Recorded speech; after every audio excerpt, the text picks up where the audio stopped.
Основни казуси, които възникват при закупуване на недвижим имот с ипотечен кредит. Едно, което е важно, необходимо е да имаме предварително одобрение за нашите доходи, за да знаем какъв е нашия бюджет, каква е максималната сума на ипотечен кредит, което може да вземем.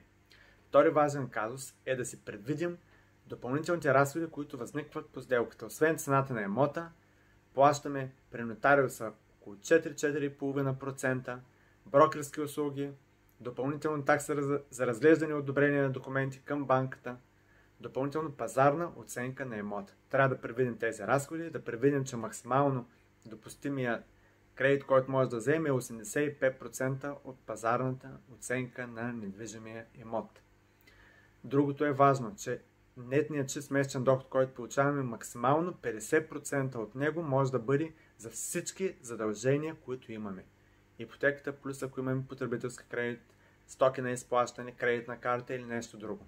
Трябва също да се предвиди срок на кредита, който колкото е по-дълъг е по-малка месечна вноска.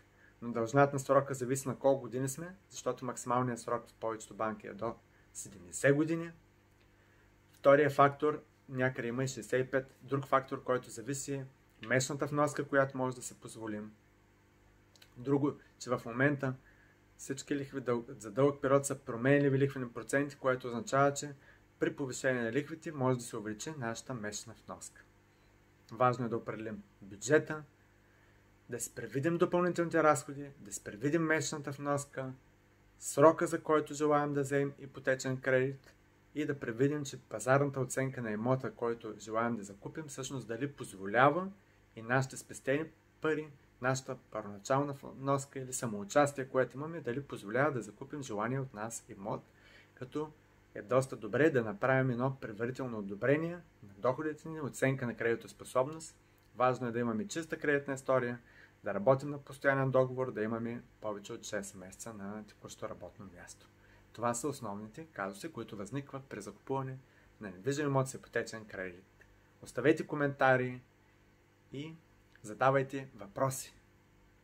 Абонирайте се за канала и оставете един лайк. Благодаря ви!